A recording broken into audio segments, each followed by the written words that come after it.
Tidak boleh menenun. Nah, karena zaman dulu kan tidak ada listrik. Gelap.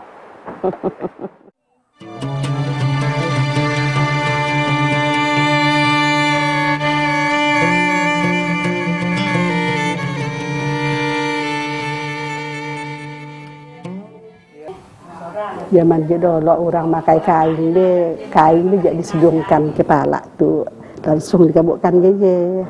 Nah, nang kain nang tapihnya itu pakai turus. Nah, yang pakai pecok rabung untuk diselendangkan ke kepala tuh langsung diselebongkan, dilipatkan dua, dikumbangkan gaya, dilipatkan langsung dimasukkan gaya, langsung kita nokkan ke situ di zaman dulu.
Sepanjang yang saya ketahui, khusus untuk motif-motif yang ada pada tenun songket, tidak hanya songket Sambas, terus, itu menunjukkan alam masyarakatnya.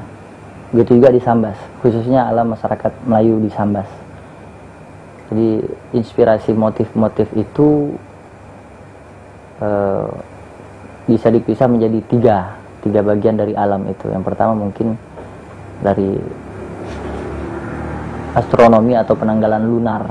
Jadi masyarakat Melayu itu mengenal penanggalan atau bulan atau penanggalan lunar itu. Penanggalan lunar itu dicurahkan kepada motif, misalnya ada motif bintang, ada motif bulan dan lain sebagainya, alam-alam lah, maka ada matahari dan lain sebagainya. Yang kedua itu alam hayati, ya.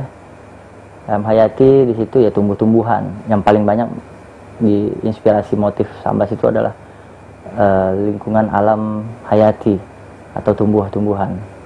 Misalnya ada pucuk rebung dan lain sebagainya. Yang ketiga itu ada alam hewani. Hewani berhubungan dengan marga satwa, mungkin ada burung dan lain sebagainya, ada naga dan sebagainya. Tapi itu sebagian kecil sekali. Jadi inspirasi motif itu intinya adalah curahan hati masyarakat Melayu mengenai lingkungannya gitu.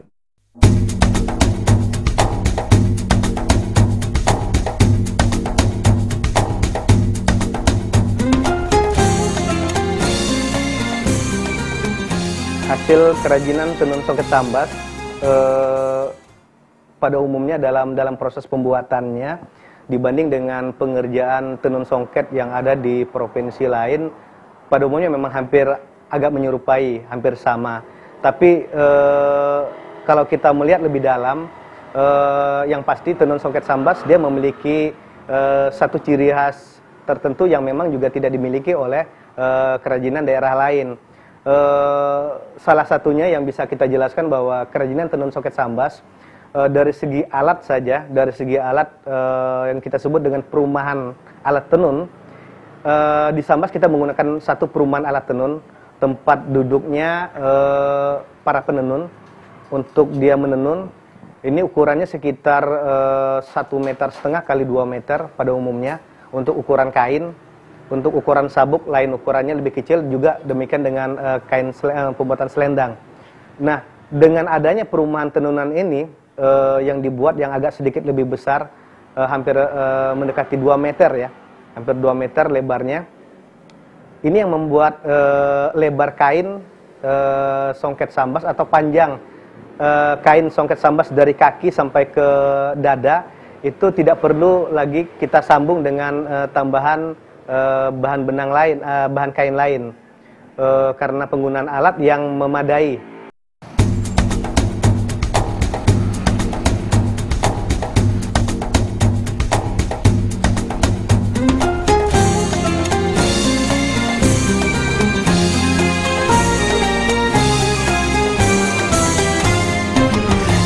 Saing ke tangga emas, singgah dulu ke sungai Pinang. Dari saing ke tangga emas, singgah dulu ke sungai Pinang. Dari lain usah nak camas, habis bulan di antar Pinang. Bentuk real pemerintah yang pertama, langkah pertama adalah mendata seluruh pengrajin tenun, kemudian fasilitas